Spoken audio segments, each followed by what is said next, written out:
The Sierra Madre Occidental stretches across the western edge of Mexico like a silent, majestic sentinel. Its peaks are draped in mist, the air thick with the scent of pine trees, and the only sounds that fill the space are the soft whispers of nature. In the midst of this tranquil wilderness lies a convent, isolated from the bustle of the outside world. It is here, in the solemn quiet of the mountains, that a group of nuns live out their lives in service and prayer. The convent is a refuge, a place of devotion and peace, where the faithful are sheltered from the temptations of the world. Sister Teresa, a 27-year-old nun, had lived in this remote convent for nearly 7 years. She had come to the convent as a young woman, seeking a life of purpose and solace. Born to a devout family in the small rural town of Jalostotitlán, Teresa had always been marked by a deep sense of compassion. She was known throughout the local community for her unwavering commitment to helping the poor and the sick. At the convent, she quickly earned the respect and admiration of her fellow nuns. Her kindness, coupled with her strong faith, made her a pillar in the convent. But on the morning of September 10, 2009, a stillness fell over the convent. Sister Teresa did not appear for the daily prayers, as was her custom. When a fellow nun went to check on her, she found nothing but an empty room. Concern grew as hours passed, and Teresa's absence became more and more unsettling. The nuns, who had long relied on the peaceful rhythm of their daily lives, began to search the convent for their missing sister. At first, the search was uneventful. There were no signs of foul play, and no one thought that anything could have happened to the gentle nun. Yet, as the day wore on and Sister Teresa remained absent, the search widened to include the surrounding grounds. That's when they discovered the unthinkable. Sister Teresa's body, lifeless and cold, at the bottom of a deep well behind the convent. The discovery of her body sent shockwaves through the peaceful community. The well, neglected and often forgotten, was a small, unassuming structure at the edge of the convent's property, but now it was the scene of a grim tragedy.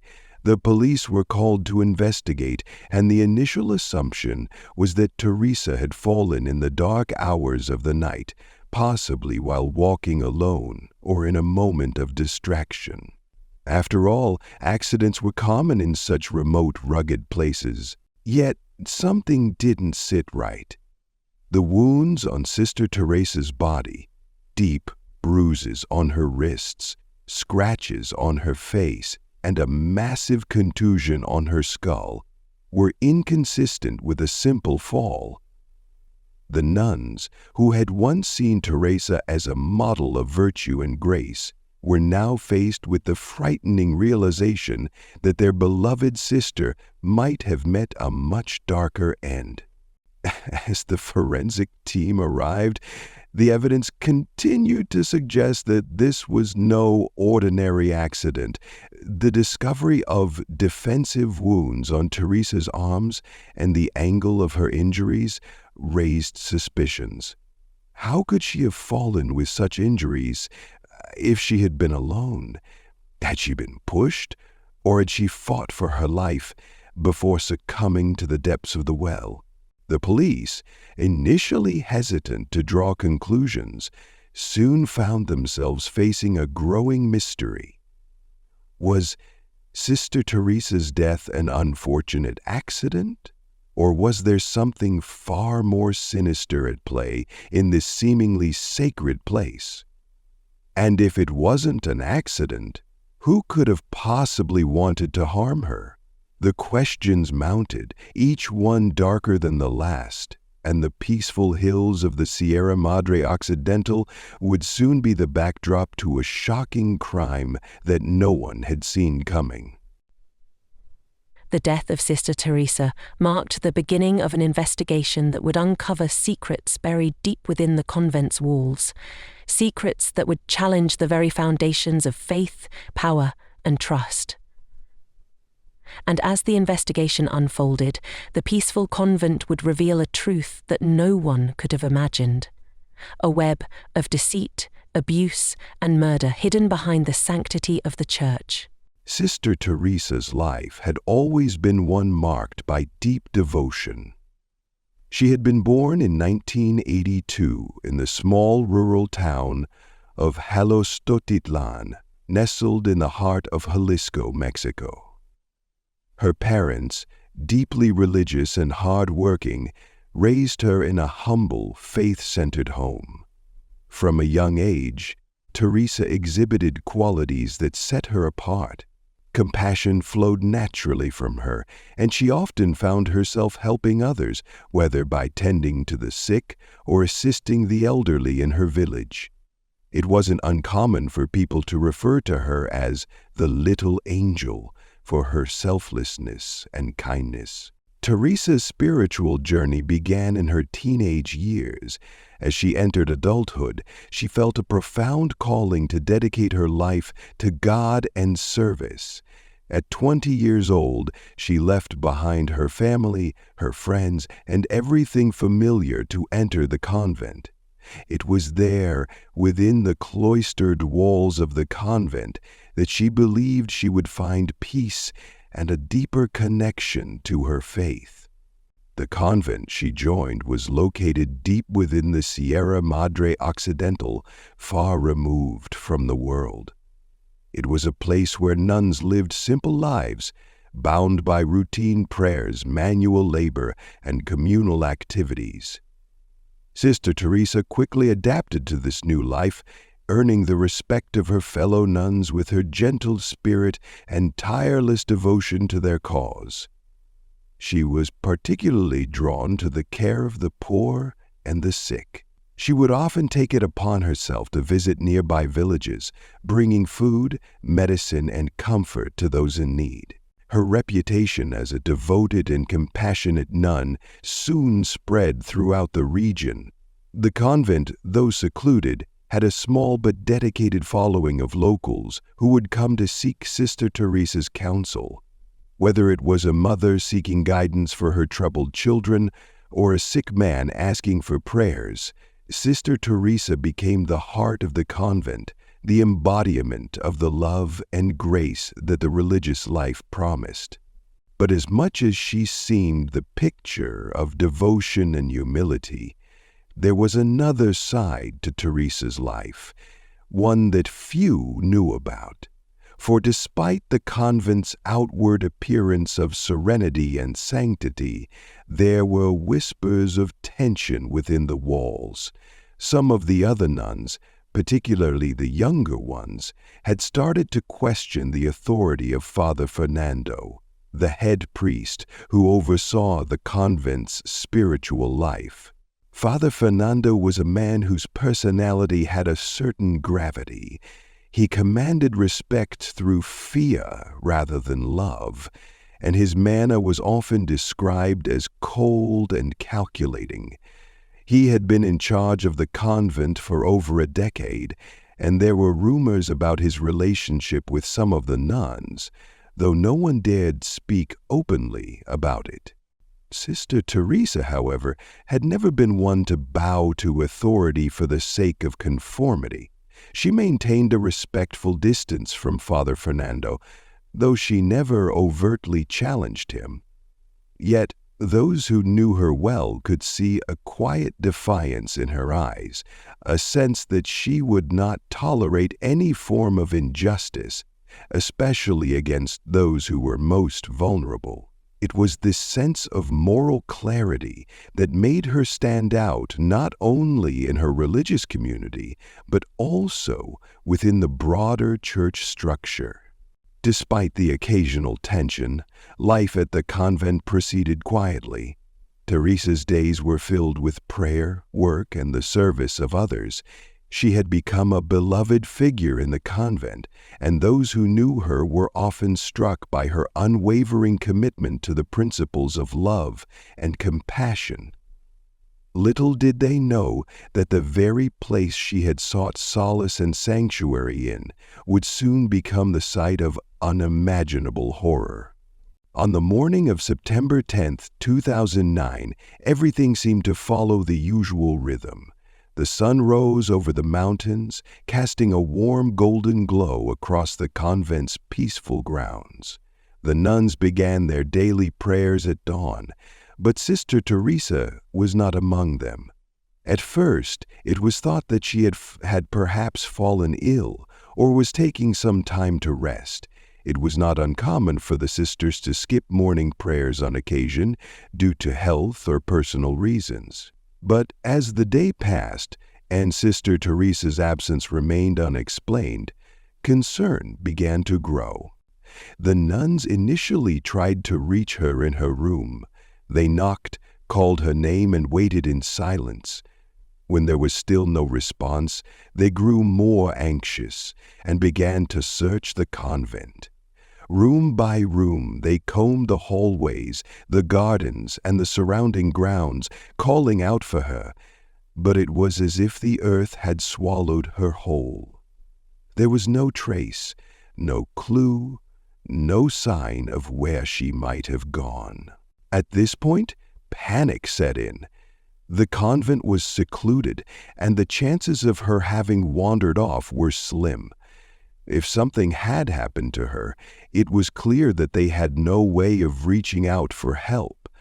One of the nuns, growing increasingly concerned, approached the head of the convent's administration, a woman named Sister Beatrice. Together they decided to broaden the search and investigate further. It wasn't long before a disturbing discovery was made. The well at the edge of the convent, which had long been out of service and forgotten, was found to have something disturbing at its bottom. It was there, in the depths of the dark, cold water, that Sister Teresa's lifeless body was discovered. She was positioned unnaturally, her arms and legs askew, as if she had fallen from a great height.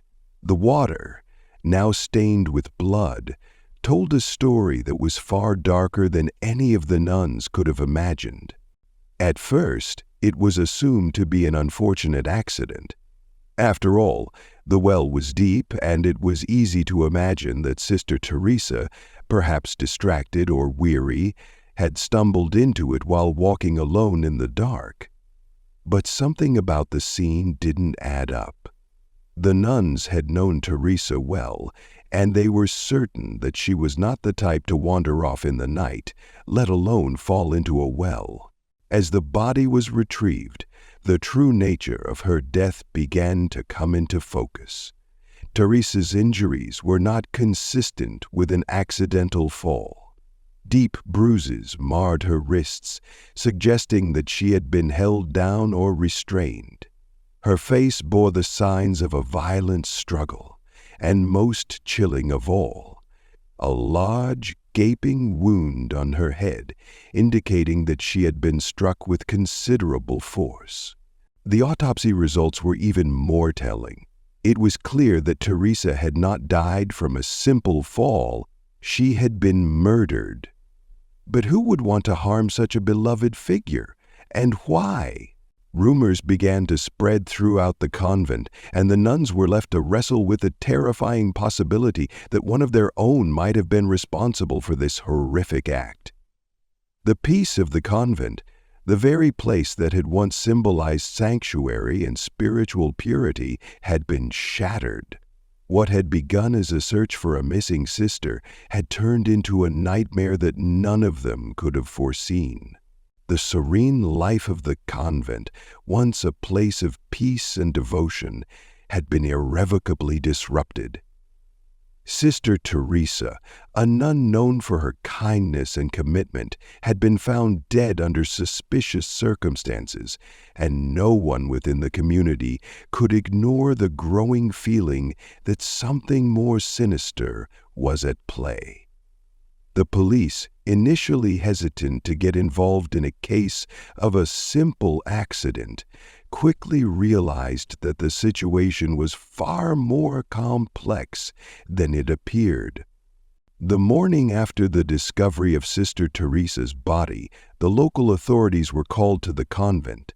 The police, led by Detective Juan Martinez, arrived with an air of caution. They had heard of the nun's reputation in the community, and the idea of a crime occurring within the sacred walls of a convent seemed almost unthinkable. At first, they treated the scene like a routine investigation, but as the evidence mounted, it became increasingly clear that this was no ordinary case. Detective Martinez surveyed the area surrounding the well. The scene was quiet, too quiet, and the atmosphere was heavy with unspoken tension. Sister Teresa had been found at the bottom of the well, her body bruised and battered, suggesting a violent struggle rather than an accidental fall. The detective made a mental note of the discrepancies: the injuries to her wrists, the bruising on her face, the wound to her skull. These were not the injuries of someone who had simply slipped or tripped. It was becoming impossible to ignore the fact that Sister Teresa had been murdered. With the immediate scene inspected, the police turned their attention to the convent itself. The first step was to speak to the nuns who had been closest to Sister Teresa in the days leading up to her death. It was clear that the nuns were in a state of shock, their faces etched with grief and confusion. Many of them had known Teresa for years, and they could not fathom why anyone would want to harm her. But as the police interviewed them, the first cracks in the story began to appear. Sister Beatrice, who had been the administrator of the convent, was one of the first to speak with Detective Martinez. She appeared calm, but her composure struck him as forced. She explained that Sister Teresa had been a kind, hard-working member of the community, but nothing about her behavior in the days before her death had seemed unusual. She insisted that Teresa had been a model nun, devoted to her faith and the service of others. But as the detective probed further, he began to sense that there was more beneath the surface. One of the other nuns, Sister Elena, mentioned something that caught his attention. She described the tension that had been building between Sister Teresa and Father Fernando, the head priest of the convent.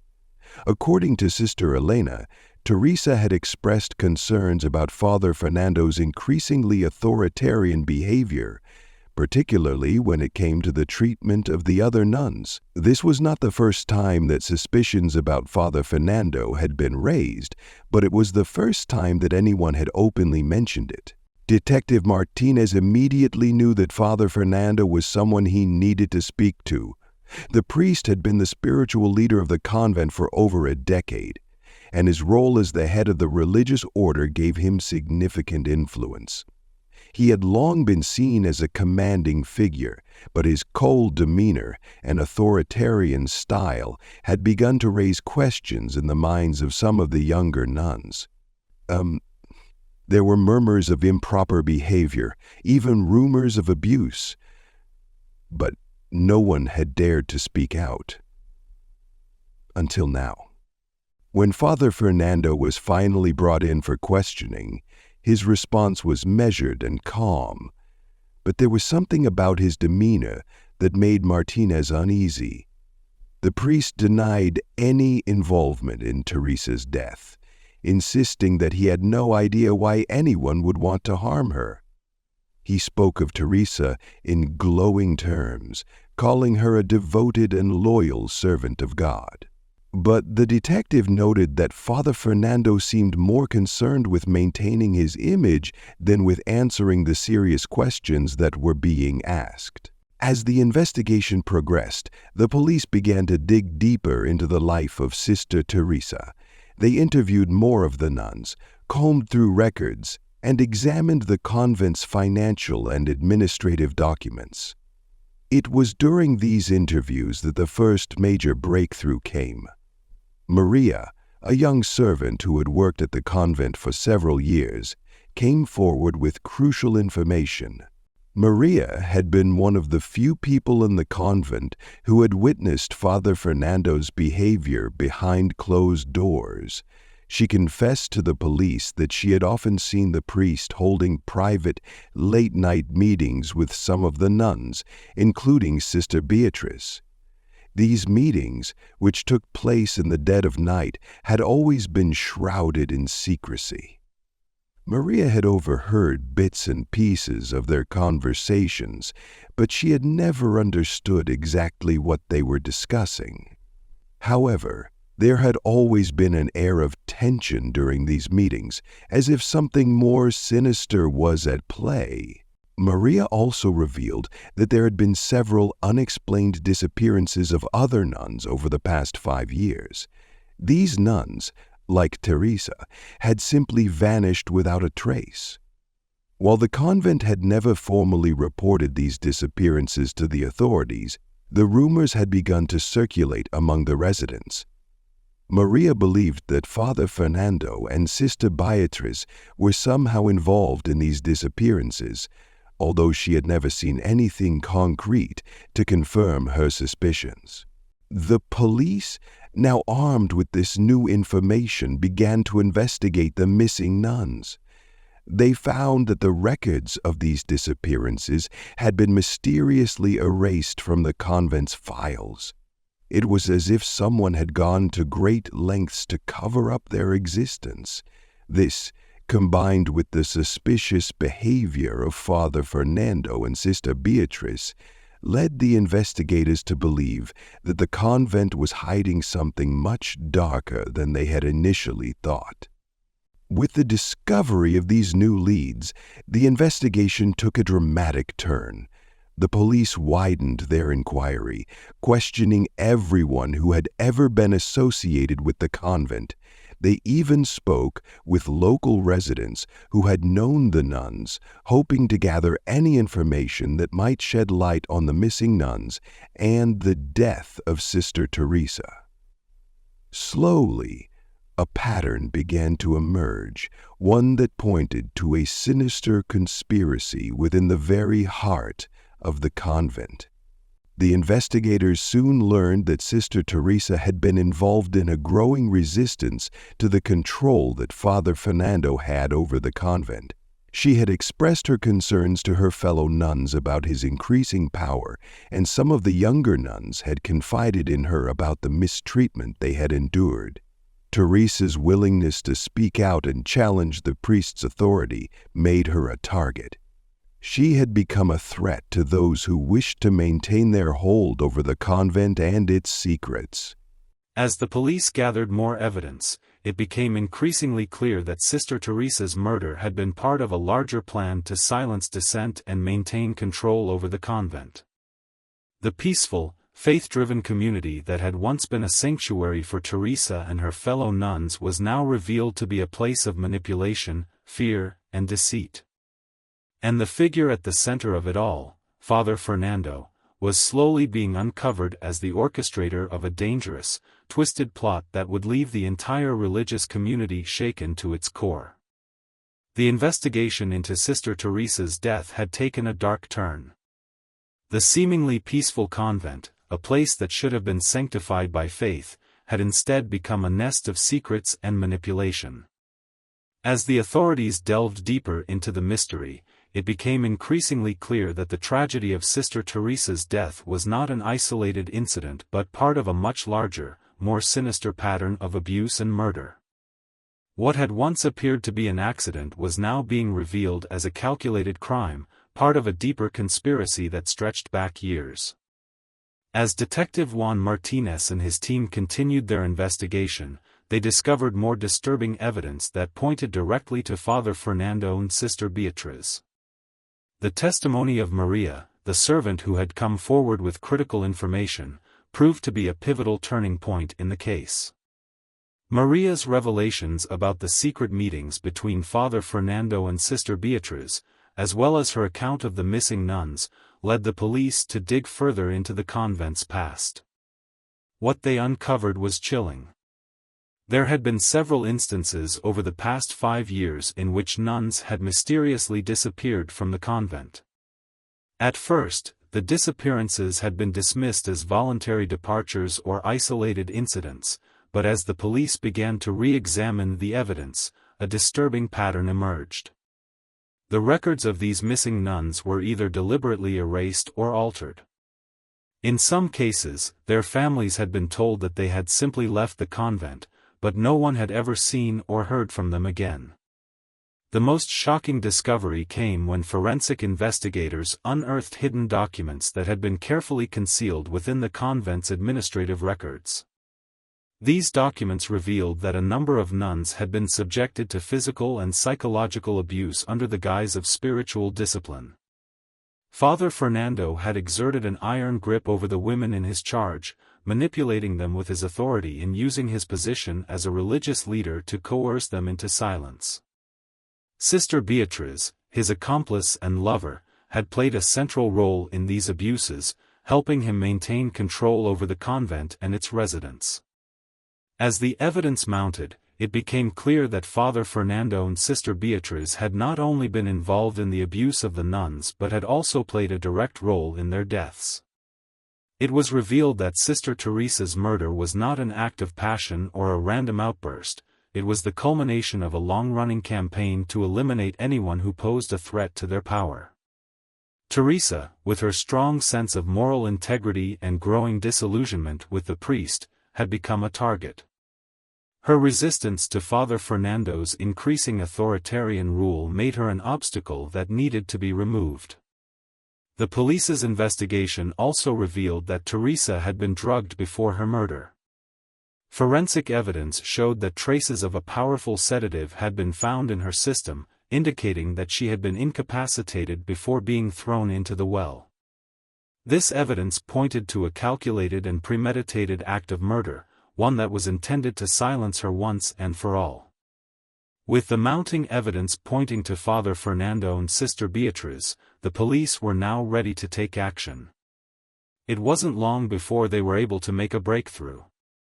In late 2009, a series of anonymous tips led the investigators to a remote cave located deep within the mountains, far from the convent. There, in a hidden, desolate place, the bodies of 3 other missing nuns were discovered. The bodies were in a state of decomposition, and it was clear that they had been dead for some time. The discovery of these bodies confirmed the worst fears of the investigators. Father Fernando and Sister Beatriz had been responsible for not only Sister Teresa's death but also for the murders of several other nuns who had dared to question their authority or resist their control. The nuns had been silenced, their bodies discarded like unwanted objects, left to rot in the darkness of the mountainside. This revelation was a grim testament to the extent of the conspiracy and the cold-bloodedness of those involved. The police were now in possession of irrefutable evidence. The confession of Maria, the discovery of the hidden bodies, and the damning forensic evidence against Father Fernando and Sister Beatriz were enough to bring the case to a head. Father Fernando and Sister Beatriz were arrested in early 2010, their shocking confessions exposing years of manipulation, abuse, and murder.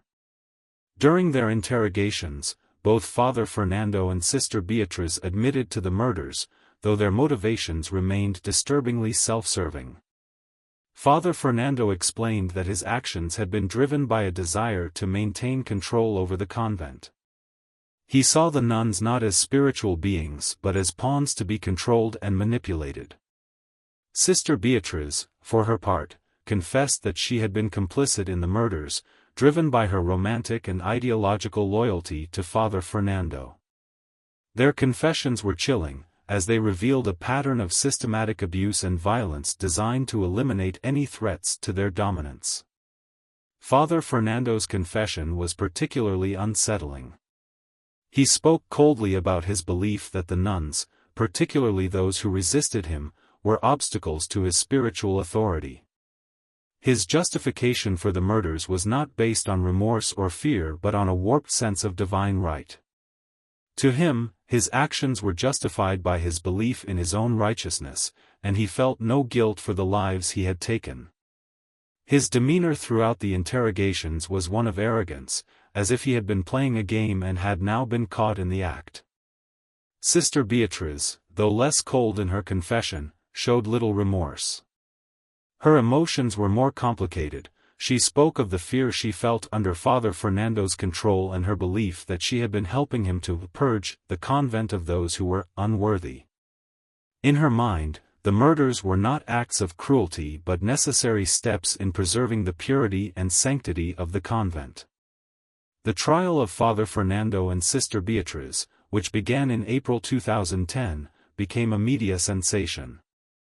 The shocking nature of the crimes, combined with the involvement of trusted religious figures, left the public and the faithful in disbelief. The court proceedings were intense, as the victims' families sought justice for the lives that had been destroyed. In the end, Father Fernando and Sister Beatriz were convicted of multiple charges, including murder, abuse, and conspiracy. Their conviction sent shockwaves through the religious community. The convent, once a symbol of faith and sanctuary, had been exposed as a place of horror. The scandal that followed rocked the local community and prompted a re-evaluation of the authority and oversight within religious institutions. It was a grim reminder of the dangers of unchecked power and the lengths to which some would go to maintain control. In the aftermath of the trial, the convent was abandoned, and its walls were left to crumble. Sister Teresa, along with the other victims, was remembered as a martyr who had given her life to expose the truth.